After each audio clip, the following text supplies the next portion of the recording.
Take comfort in the bonds you share. Accept the pain when the time comes to part. Press on, for joy and sorrow walk hand in hand. Beyond Mount Garrick lie the hills of Amber, beneath which run hidden veins of mineral wealth. Or ran, at least. Mayhap they are spent. Or mayhap the ringing of hammers can yet be heard below.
Magnus's wife was a miner, you know.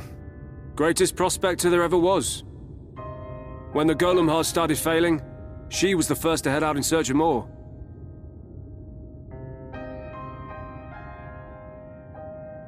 Problem was, most of the veins ran dry ages ago, and finding fresh ones to tap's only gotten harder. But she wasn't one to be deterred. She just kept digging deeper and deeper. And then the mine collapsed.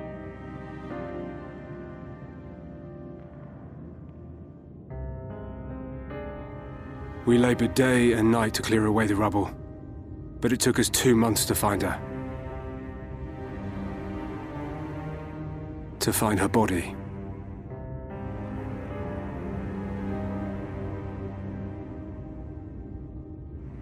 Magnus has never been the same since.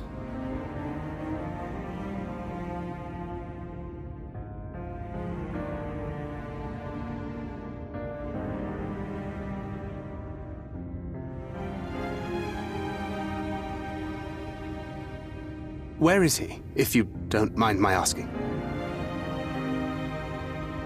Ah, yes, well, if he's not here, there's only one other place he'd be.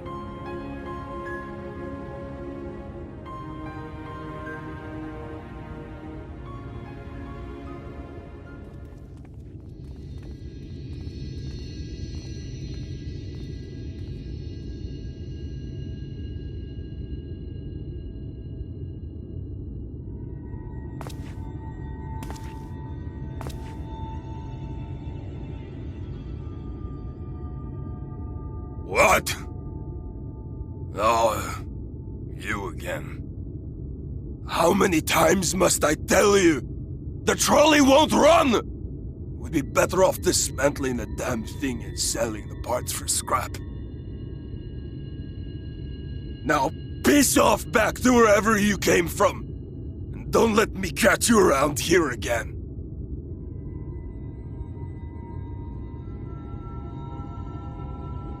What were their names?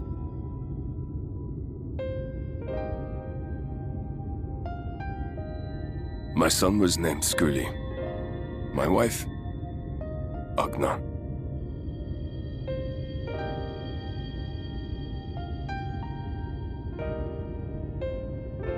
Being here with them, it beats going home. Home stopped being home when I lost them.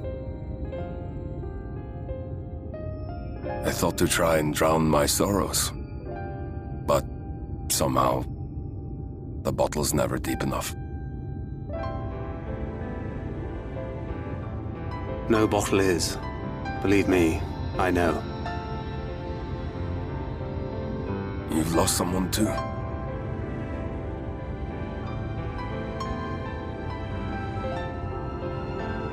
Not like you. Not my own flesh and blood. I grew up an orphan, so I never really knew what family meant.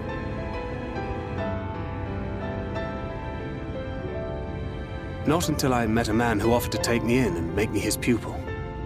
He was a kindly soul, always looking out for me, like a father. Not that I appreciated that at the time, or anything else for that matter.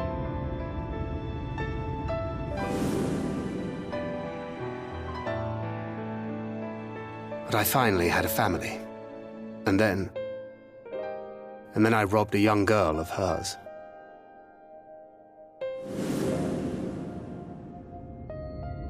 I did my best to make amends, to offer her comfort. But the more I look back on it, the more I realize just how inadequate my efforts were. I let her down. That is why I refuse to let her legacy die.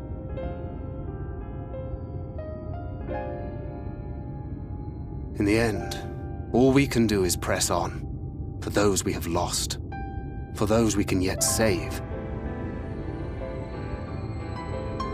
And that requires your Talos. Please, Magnus. You are our only hope of reaching Nabaath Areng.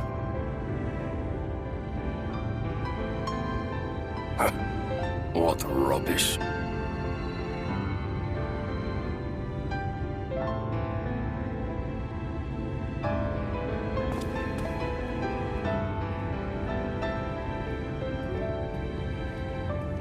She's not gone.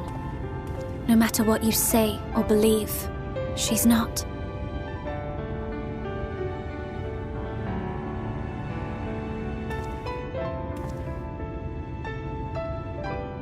We can still bring her back.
You may not remember this about Armenfilia, but prior to founding the Path of the 12, long before the Scions, she was something of a miner. After her father died, Flamine took her in and taught her the trade. I think they were both seeking to fill the void left by a loved one. Maybe that's why she took to it so readily.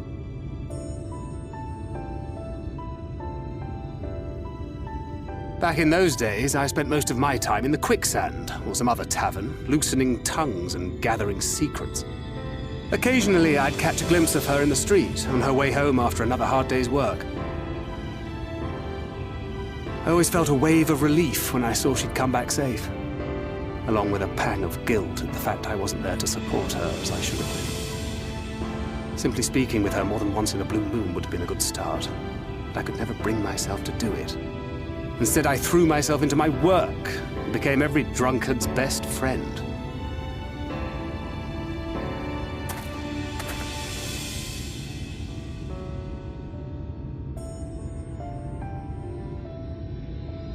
Not too highly, no.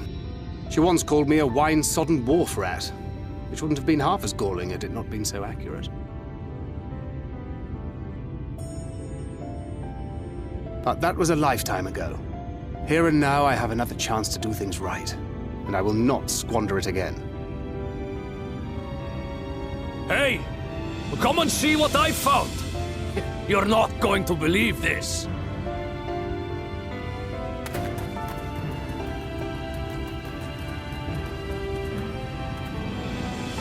Tell me it's Leonine. It is at that. You lot were born lucky. It's mostly broken pieces. But look at this.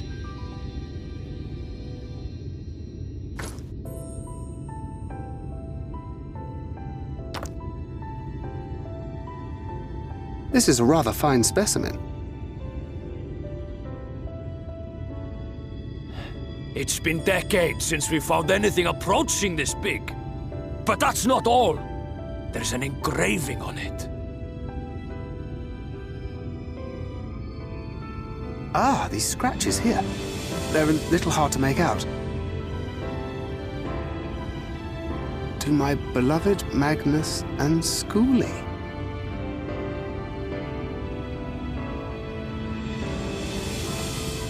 Yes!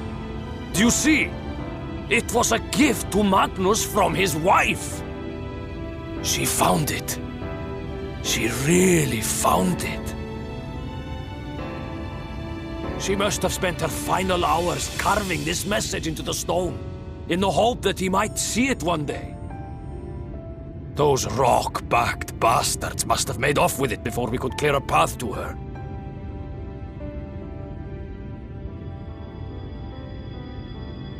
It's fate that brought you here to find this stone. No other explanation. It makes me wonder what else might still be buried in these parts.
Preparations for the enchantment are complete.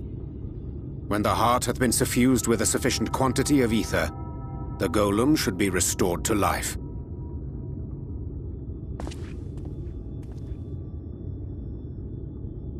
All right then. Whenever you're ready.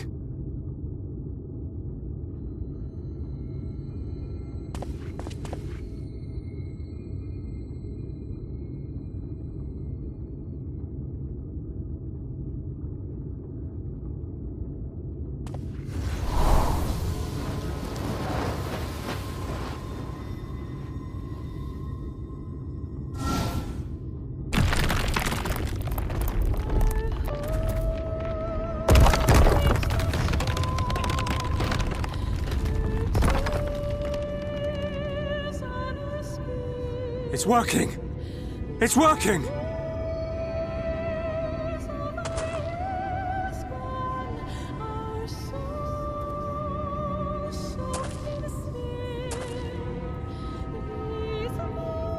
Magnus!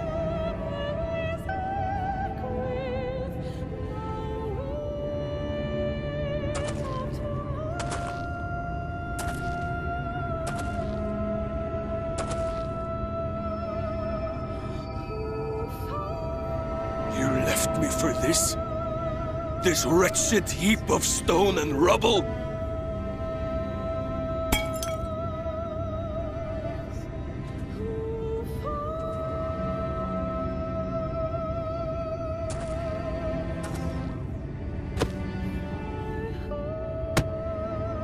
This worthless pile of earth? And yet... I can't. I can't.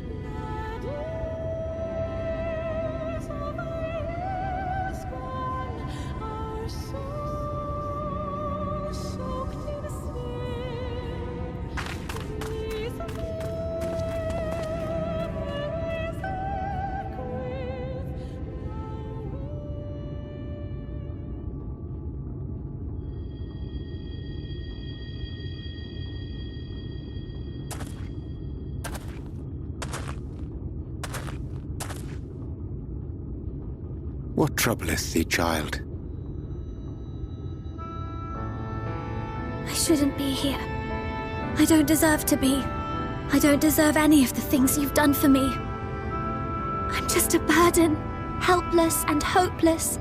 If tomorrow came and I was gone, it would be better for everyone. Thancred most of all. He'll never admit it, but I can see it in his eyes. I wish he'd just say it. Just say that he hates me, that he wishes I was dead so that she could return.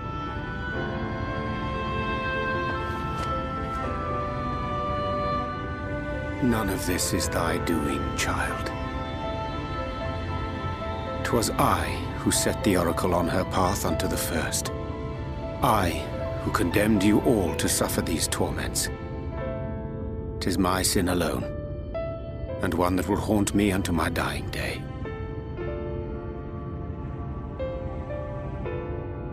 Yet I dare not dwell over long on my many regrets, for the world is a tapestry of fates, interwoven and inseparable. And we who strive to better it cannot choose but make difficult decisions. For naught of worth was ever achieved without sacrifice. And thus must man ever struggle to weigh life against loss.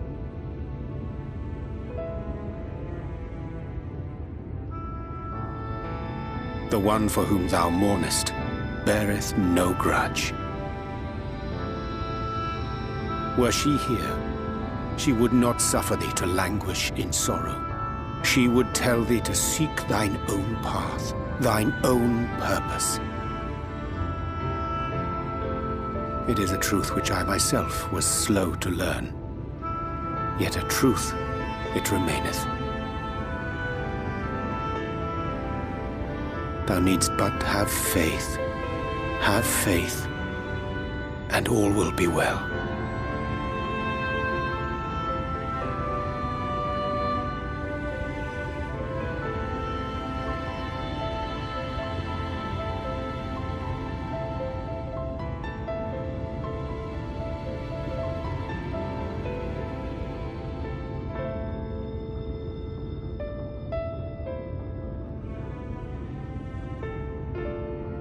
Not today.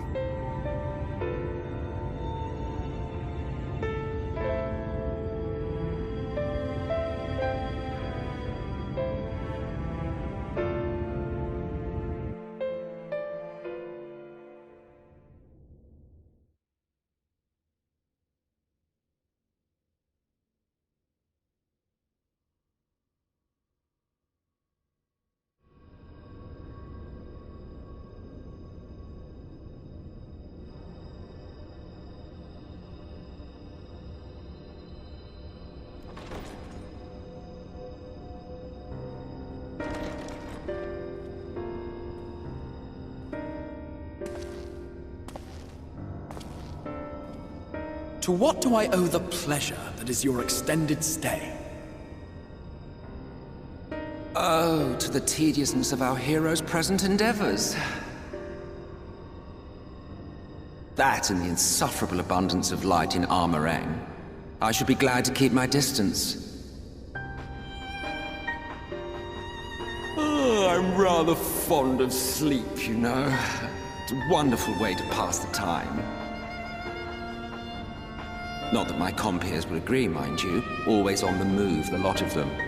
Like La Hebrea, constantly jumping from vessel to vessel. Such fire, Such determination. So much passion, fleeting and forgotten.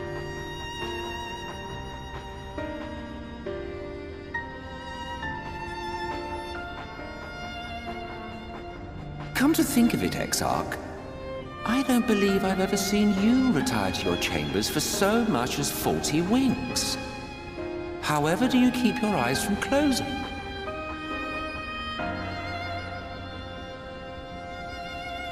The cold shoulder. You wound me, sir.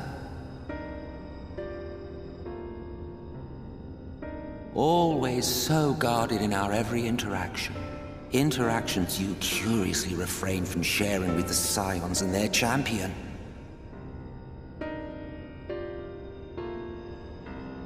And risk souring your budding relationship? I think not. Much as I dislike you, there are more useful targets for his energies. And I'm not in the habit of pointing him at my enemies like a weapon. Is that right? Fond of him, are you? You continue to fascinate me, Exarch. But tell me, who are you?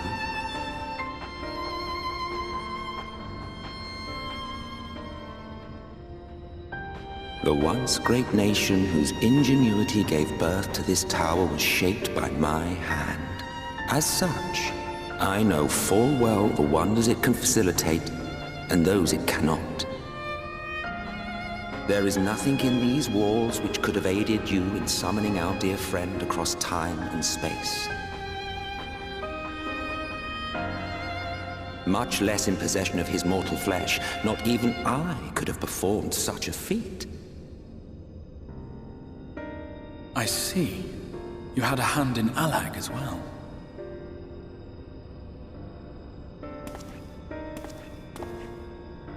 You would know what I am? I am the adjudicator of the sacred history with which you dared trifle. I am keeper of this tower's boundless wisdom. The wisdom of ages without age, of everywhere and nowhere. The great work of those who tamed the wings of time and grasped the nature of the rift. 'Tis a boon born of sacrifices yet unmade. The parting gift of brave heroes who will one day give their lives for a brighter future. I will not see their hopes and dreams squandered. The history which led us here will be unwritten. I promise you that.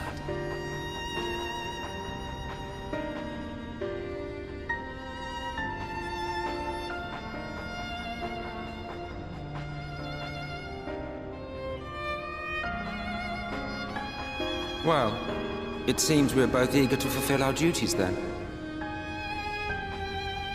On that much, we are in agreement.